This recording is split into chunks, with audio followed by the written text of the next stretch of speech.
Здравейте от шоурума на Secdor. С мен е господин Димитров, управител на компанията. Господин Димитров, 20 години в индустрията, със сигурност има история или две за разказване. Да започнем от началото, да ни разкажете накратко за историята на компанията. Историята на компанията започна още преди 2000-та година, 98-99 година. Тогава, в ония години след предишната история на България, започнахме като импортна компания, започнахме да внасяме врати. Отначало врати основно в индустрията, после и врати в гаражния сектор, като фирма вносител, като фирма, която монтира и поддържа такъв тип врати. И през 2001-2002 година всъщност стартирахме първото такова производство в България. Като продукта изцяло се произвеждаше при нас. Всички материали, ноу-хауто, системите за отваряне бяха продукт на компании от Германия, Холандия, Белгия, европейски компании. Така започна всичко. Вече 25-26 години изцяло в този бранш, в всичките видове и модели врати в индустрията и в хоум сектора. Това, което всъщност през всичките тези години постигнахме, едно страхотно предприятие, една нова фабрика, изцяло оборудвана с най-новите технологии за производство, почти напълно автоматизирана. По нищо всъщност не различаваща се от големите компании в Западна Европа, които всъщност са модел в този бранш. В този ред на мисли, кой момент бихте определили като повратен в точката на развитието на компанията? Ами аз смятам, че повратният момент беше когато построихме тая фабрика. Всъщност променихме модела, по който изглеждаме, променихме модела, по който произвеждаме вратите, изобщо придобихме един съвременен европейски вид. Аз смятам, че това е повратният модел, това е нашата мечта. В крайна сметка ни цял живот сме се борили за постигането на тая цел и аз лично я определям като такава. Добре, освен врати, различни модели врати като основни продукти, какво друго може да кажете интересно за клиентите?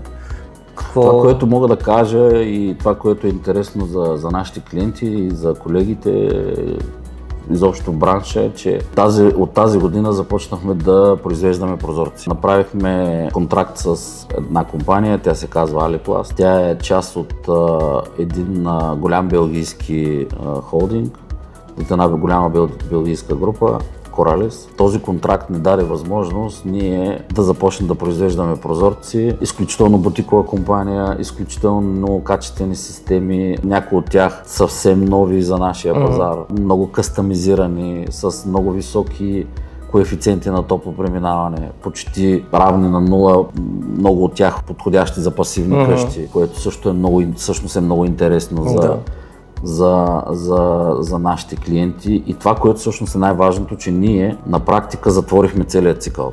Тоест в една къща, например, ние можем да произведем абсолютно всичко, което е outside, което е външно. Имам предвид прозорците, имам предвид гаражните врати, имам предвид ходните врати за къщи, които вече няколко години също произвеждаме. Имам предвид порталите и порталните врати и имаме няколко модела, които са вътрешни врати, които имитират желязо. Те са много интересни, те са стил лък, но всъщност са произведени от алуминий. Изобщо можем да предоставим една цялостна услуга на един клиент, който примерно започнал да строи къща или иска да я завърши.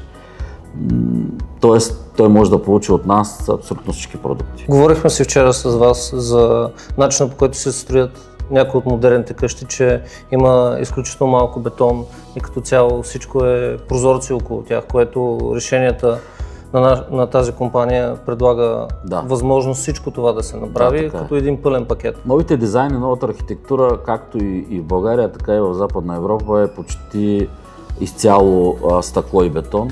Тоест имате фундаменти, бетонови колони, бетонови плочи, един покрив. Оттам нататък всичко е стъкло, архитектурни системи, плъзгащи системи и врати. На практика така изглежда новия съвременен дизайн на къщи. Ние сме, както се казва, така в правилното време, на правилното място. Да. Тези продукти са изцяло насочени в тази посока, те са много подходящи за новия дизайн. Ами със сигурност са добри продукти, така че има много приложения за различни решения, както вътре и вън в къщата. Това е новото нещо, което да очакват клиентите. Новото, да. Една компания нищо без хората си. Какво искате да кажете за хората, за екипа, които всеки ден движат нещата на компанията? Той е като кошер тук направо и долу, и в производството, и горе. Страхотен екип с много голяма част от него работи много години, с някой повече от 15 години. Те също се трансформират заедно с компанията, растат заедно с нея, учат заедно с нея и тяхното личностно развитие върви заедно с нас. Ние сме много щастливи с всички наши служители, с всички наши колеги, с които работим. И какво са те за нас? Те са всичко за нас. Мисля, че една компания без нейните служители е нищо. Тя е една сграда празна. Да. Това не е фирма, това е едно помещение, нищо повече. Ако трябва да обобщите с едно изречение на къде отива компанията и какво предстои спрямо всичко това, което обсъдихме? Светли хоризонти? Нашата амбиция основно е излизането на чуждите пазари. Ние в момента сме, как да го наречем, в предстартова подготовка.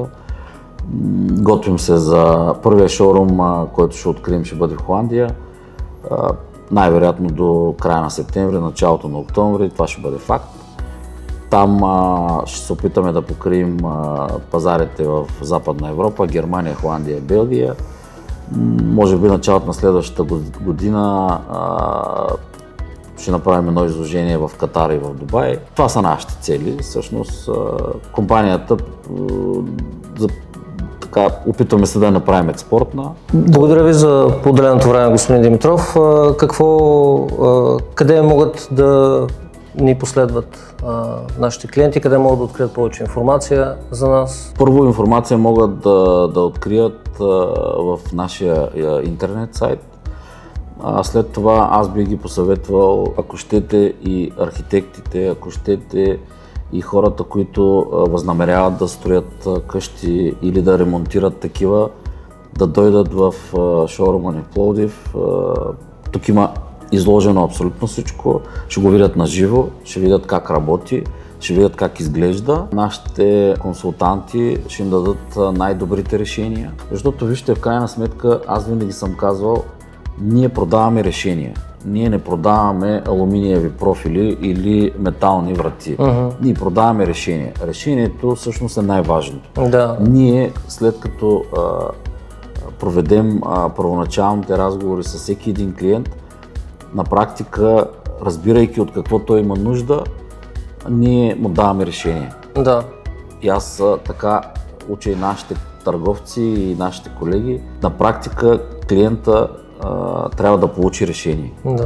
Това за мен е най-важно. И на уебсайта, разбира се, всичката информация secdor.bg и социалните медии, разбира се.